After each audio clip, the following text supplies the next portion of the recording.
बच्चों, मैं आपका ललित सर। आज आप लोगों के लिए नया वीडियो आई मीन्स यकृत या लीवर के बारे में जानना है। आज के वीडियो में आप लोगों को यकृत के बारे में बताया जाएगा कि आखिर यकृत या लीवर होता क्या है। तो आइए ध्यान देते हैं बेटा। देखिए, यकृत जो है हमारे शरीर में उदर गुहा में दाहिनी ओर स्थित होता है। उदर गुहा में यह दाहिनी ओर स्थित होता है। अब हम बात करते हैं कि हमारे शरीर में सबसे बड़ी ग्रंथि का क्या नाम है। यहाँ जो है यह क्वेश्चन कहीं ना कहीं कंपटीशन या कॉम्पिटिटिव एग्जाम में पूछा गया है कि हमारे शरीर में, मानव शरीर में सबसे बड़ी ग्रंथि या सबसे बड़ी ग्लैंड्स का क्या नाम है। तो मानव शरीर में सबसे बड़ी ग्रंथि का नाम है बच्चों क्या? यकृत या लीवर। यकृत। तो हमारे शरीर में सबसे बड़ी ग्रंथि का क्या नाम है? यकृत। तो आपको इस प्रश्न को जानना है कि हमारे शरीर में सबसे बड़ी ग्रंथि का क्या नाम है। आइए ध्यान से समझते बेटा। अब बात आती है कि जो यकृत है, यकृत में जो सबसे बाहरी लेयर, जो सबसे बाहरी परत या जो सबसे बाहरी मेम्ब्रेन, जो सबसे बाहरी झिल्ली होती है, आखिर उस झिल्ली का क्या नाम है। तो प्यारे बच्चों, उस झिल्ली या उस मेम्ब्रेन का नाम है पेटोनियम। ध्यान रखना, पेटोनियम। पेटोनियम। कई बार एक क्वेश्चन कंपटीशन में पूछा गया है कि यकृत में जो सबसे बाहरी झिल्ली पाई जाती है, फिर उस झिल्ली का क्या नाम है, उस मेम्ब्रेन का क्या नाम है। तो बच्चों उसका क्या नाम है? पेटोनियम। बात समझ में आई कि नहीं? ध्यान से समझिए बेटा। अब बात आती है कि यकृत से कौन कौन सी चीजें स्रावित होती हैं। यकृत से कौन कौन सी चीजें स्रावित होती हैं, तो बेटा ध्यान से समझिएगा। यकृत से हिपैरिन, फाइब्रोजन, प्रोथ्राम्बिन और पित्तरस जैसी चीजें स्रावित होती हैं। अब हमें जानना कि आखिर इनके कार्य क्या है। तो प्लीज बेटा पहले इसको समझने के पहले हमें जानना है कि यकृत का जो भार, दैट मीन्स वेट, यकृत का भार कितना होता है। तो यकृत का जो भार होता है वह 1.5 से 2 kg होता है। दैट मीन्स 1.5 से 2 किलो का हमारा यह यकृत होता है। अब हम बात करते हैं कि यकृत से जो ये हार्मोन्स निकल रहा होता है, जिसको हम बोलते हैं हिपैरिन। हिपैरिन जो है हमारा यकृत से निकलता है। आखिर इसका कार्य क्या है? हमारे शरीर में जो रक्त पाया जाता है, इस रक्त को जमने से रोकने का कार्य जो है वो किसको जाता है? हिपैरिन को। तो कई बार कंपटीशन में पूछा गया है कि रक्त को जमने से रोकने वाले हार्मोन्स का क्या नाम है। तो रक्त को जमने से रोकने वाले हार्मोन्स का नाम है हिपैरिन, जिसका निर्माण कहां से होता है भैया? तो जिसका निर्माण जो है यकृत से होता है। बिल्कुल सरल। अगला सीन क्या है बेटा? फाइब्रिनोजन और प्रोथ्राम्बिन। भैया फाइब्रिनोजन और प्रोथ्राम्बिन है क्या? तो फाइब्रिनोजन और प्रोथ्राम्बिन एक तरीके के प्रोटीन हैं। अब इनका कार्य क्या है? तो इनका कार्य है भैया कि हमारे शरीर में केवल यही कार्य नहीं है कि ब्लड को जमने से रोकना, कहीं ना कहीं हमारे रुधिर में थक्का भी बनना चाहिए। क्यों?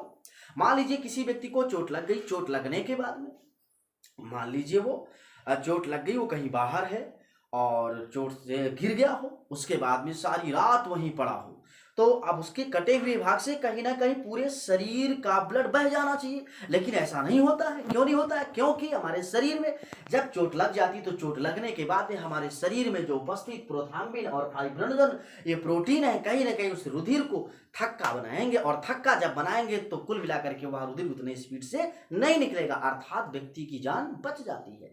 तो कहीं ना कहीं रुधिर को जमाने के लिए, थक्का बनाने के लिए कौन जिम्मेदार है? फाइब्रिनोजन या प्रोथ्राम्बिन। और बात करते हैं रुधिर को राउंडिंग, दैट मींस घूमने का जो कार्य है वो किसकी वजह से होता है? तो भैया हिपैरिन नामक हार्मोन्स की वजह से होता है। अब बात आती है कि पित्तरस, ये क्या होता है भैया? देखिए, पित्तरस कहीं ना कहीं भोजन को पचाने में सहायक होता है। अब पित्तरस कैसा होता है? क्षारी होता है। तो ध्यान से देखिएगा। अब पित्तरस का निर्माण कहां पर होता है? तो पित्तरस का निर्माण भी भैया यकृत में होता है। अब इसके पीछे कुछ सीन है, जरा समझिएगा बेटा। अब ये जो पित्तरस है ना, यह पित्तरस का निर्माण जो है यकृत से होता है। अब हम बात करते हैं कि यकृत में कैसे हो रहा है। तो ध्यान से देखिएगा, जो आरबीसी है, आरबीसी, ये जो आरबीसी है इनका जीवन काल जो होता है 120 दिन का होता है। कई बार क्वेश्चन पूछा गया है कि आरबीसी का जीवन काल कितने दिन का होता है। तो आरबीसी का जीवन काल जो होता है 120, दैट मींस 120 दिन का होता है। आइए समझते हैं। जब आरबीसी की मृत्यु जो है 2 जगह होती है, या तो प्लीहा में या तो यकृत में। तो जब यकृत में आरबीसी की मृत्यु होती है तो यकृत की कुप्फर कोशिकाएं, यकृत की जो भक्षी कोशिकाएं हैं, इस आरबीसी को छोटे छोटे टुकड़ों में बांट देती है। अब इस आरबीसी के अंदर कहीं ना कहीं हीमोग्लोबिन है, जिसका सूत्र Hb होता है। ये हीमोग्लोबिन भी पाया जाता है। तो आरबीसी और हीमोग्लोबिन को जो दैट मीन्स भक्षी कोशिका, जो भक्षण कोशिकाएं यकृत में पाई जाती हैं, ये इसको बिल्कुल छोटे छोटे टुकड़ों में क्या कर देती है भैया, बांट देती है। जब इसको छोटे छोटे टुकड़ों में बांट देती है तो जरा सुनिएगा, इसी यकृत में कोशिका पाई जाती है जिसका नाम है तार्कित कोशिका। यह तार्कित कोशिका जो है इन छोटे छोटे आरबीसी के टुकड़ों को जो है बाइल जूस या पित्त रस में परिवर्तित कर देती है। तो कहीं ना कहीं यहां से भी क्वेश्चन बना कंपटीशन में भैया कि बाइल जूस का निर्माण जो है, बाइल जूस का निर्माण किन कोशिकाओं से होता है यकृत में? तो बाइल जूस का निर्माण जो है तार्कित या कुप्फर कोशिकाओं से होता है।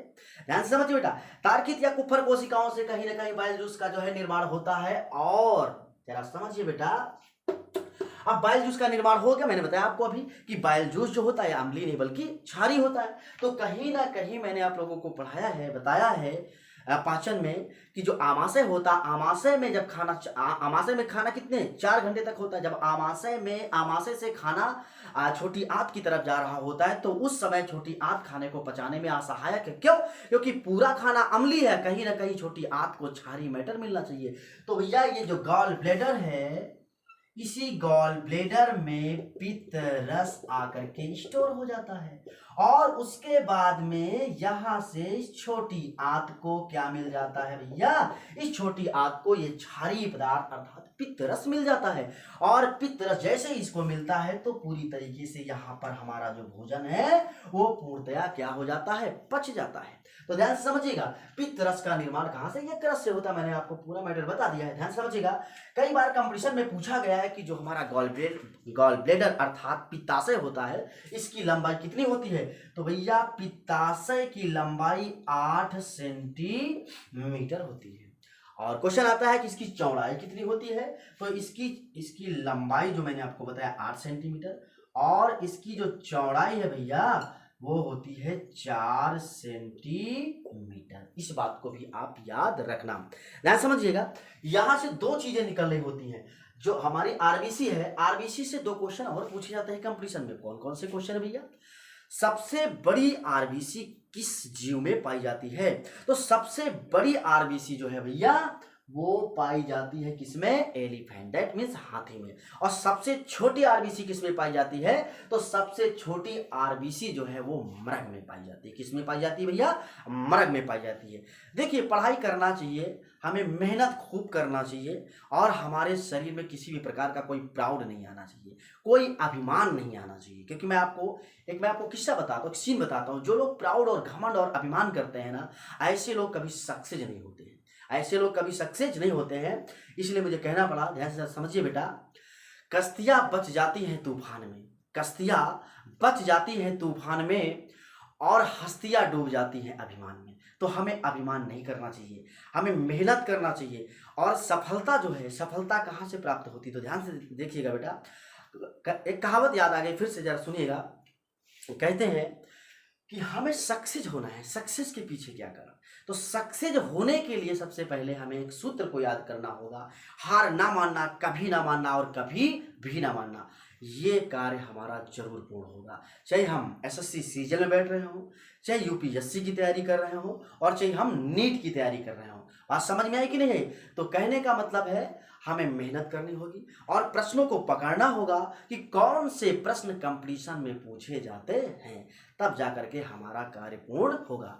आइए समझते हैं बेटा, ये पित्तरस हो गया हमारा। अब हम चर्चा करते हैं कि भैया ये जो यकृत है, यकृत के और क्या क्या कार्य हैं। तो ध्यान से समझिए बेटा, यकृत जो है कार्बोहाइड्रेट, प्रोटीन और वसा, इन तीनों को एक दूसरे में परिवर्तित कर देता है। अब ये लाइनें आपको समझ में नहीं आई, मैंने क्या बताया? कार्बोहाइड्रेट, प्रोटीन और वसा जो है, ये तीनों जो है एक दूसरे में बदल जाते हैं। कब? मान लीजिए, जैसे मान लीजिए कोई ऐसा दिन आया कि जो खाने में हमने केवल और केवल कार्बोहाइड्रेट वाली चीजें ले लिया। अब हमारे शरीर को केवल और केवल क्या मिल गया? कार्बोहाइड्रेट वाला मैटर। अब कार्बोहाइड्रेट जैसे हमारे शरीर को मिल गया है तो केवल कार्बोहाइड्रेट से तो बात नहीं बनेगी भैया, तो कहीं ना कहीं प्रोटीन की भी जरूरत है, वसा की भी जरूरत है। वैसे तो हमारे शरीर को 24 घंटे में 408 ग्राम कार्बोहाइड्रेट की जरूरत है और 74 ग्राम लिपिड्स की अर्थात वसा की जरूरत होती है और 73 ग्राम जो है प्रोटीन की जरूरत होती है। तो इतना तो चाहिए। अब देखिए खाने में तो हम कुछ भी खाए जा रहे हैं, कोई मानक तो है नहीं, कोई रोक छोक तो है नहीं, लेकिन हमारा शरीर जो है एक मानक पे कार्य करता है, एक नाप तौल के कार्य करता है। ध्यान समझिएगा। मान लीजिए किसी दिन हमने कार्बोहाइड्रेट ले लिया भैया, अब कार्बोहाइड्रेट मैंने ले लिया, अब कार्बोहाइड्रेट ले लिया तो लीवर दैट मींस यकृत जो है इस कार्बोहाइड्रेट को प्रोटीन में बदल देगा। और मान लीजिए किसी दिन केवल प्रोटीन वाला आइटम ले लिया केवल, तो यह प्रोटीन भी किस में बदल जाएगा, वसा में बदल जाएगा। और केवल वसा वाली चीजें ले लिया तो प्रोटीन में बदल जाएगा। बात समझ में आई कि नहीं है? तो कहीं ना कहीं ये तीनों जो है एक दूसरे में चेंज हो जाते हैं। किसकी वजह से भैया? इसी यकृत की वजह से। अगली सीन है और क्या क्या यकृत के कार्य, तो ध्यान से देखिए, समझिए। देखिए हमारे शरीर में जंक फूड या अल्कोहल या अन्य चीजों को लेने से कहीं ना कहीं हमारे शरीर में पॉइजन अर्थात जहर बन जाता है। हमारे शरीर में जहर बनता है तो इस जहर को कंट्रोल कौन करता है, इस जहर को मेंटेन कौन करता है, जिससे हमारे शरीर को कोई हमारे शरीर में कोई विकार ना उत्पन्न होने पाए और किसी प्रकार से कोई समस्या ना होने पाए। तो ये यकृत, ये लीवर हमारे शरीर में जो पॉइजन होता है, जो जहर होता है, जो टॉक्सिन होता है, इसको कहीं ना कहीं किसी दूसरे रूप में परिवर्तित कर देता है। आप ध्यान समझिएगा, कहीं ना कहीं दूसरे चीज में परिवर्तित करके किडनी को हैंडओवर कर देता है और किडनी जो है उसको कहीं ना कहीं यूरिन या अन्य चीजों के माध्यम से उसको बाहर कर देती है। तो ध्यान से समझिएगा। मैंने आपको बताया कि ये जो हमारा मीन्स ये यकृत है, यकृत क्या क्या करता है भैया? देखिए विटामिन जो होता है, विटामिन का पाचन नहीं होता। विटामिन हमारे शरीर में क्या किया जाता है? एब्जॉर्ब, अवशोषित किया जाता है। लेकिन हमारे शरीर में यदि विटामिन ए, हमारे शरीर को जरूरत है विटामिन ए मात्र 25%, और हमने ले लिया विटामिन कितना भैया? 55%। तो 25% हमारे शरीर को विटामिन मिल जाएगा, बाकी जो विटामिन है हमारे शरीर से बाहर निकल जाएगी, हमारे शरीर में ये रुकेगी नहीं। तो हम चर्चा कर रहे थे, हम बात कर रहे थे किसकी? जहर, पॉइजन की। तो ध्यान से समझिएगा, हमारे शरीर में रोज अमोनिया बनता है भैया, रोज अमोनिया बनता है, जिसका सूत्र क्या होता है? NH3। अमोनिया रोज बनता भैया। ये अमोनिया बहुत ही खतरनाक होता है, ये जहर है, टॉक्सिन है। यदि ये हमारे शरीर में ज्यादा देर तक टिक जाए तो इससे व्यक्ति की जान भी जा सकती है। लेकिन यकृत क्या करता है? इस अमोनिया को भैया किसी दूसरी चीज में परिवर्तित कर देता है और किडनी को, वृक्क को हैंडओवर कर देता है। ध्यान से देखिएगा, NH2CO NH2, ये भैया किसका सूत्र है? तो ये यूरिया का सूत्र है। अमोनिया को यूरिया में कौन परिवर्तित करता है? तो यकृत करता है। अमोनिया का दूसरा, ध्यान से देखिएगा, यूरिया को हम कार्बेमाइड के नाम से भी जानते हैं। समझिए बेटा, कहीं ना कहीं मैंने आप लोगों को क्या बताया कि अमोनिया को यूरिया में परिवर्तित करने का कार्य कौन करता है भैया? तो अमोनिया को यूरिया में बदलने का कार्य जो है यकृत या लीवर करता है। तो कहीं ना कहीं बच्चों आप लोगों को यकृत के बारे में कहीं ना कहीं समझ में आया होगा। और यहां से कितने प्रश्न जो है कंपटीशन में पूछे जाते हैं। तो बच्चों बस आज इतना ही। यकृत में, लीवर में आप लोग इसको यदि 1 से 2 बार देखेंगे तो निश्चित आप लोगों को समझ में आ जाएगा और कहीं ना कहीं कंपटीशन में आपको इस तरीके के प्रश्न मिलेंगे। तो प्लीज बच्चों तैयारी करते जाइए, मेहनत करते जाइए और अपने शरीर में घमंड प्राउड मत लाइए। आपका कार्य निश्चित पूर्ण होगा। जय हिंद।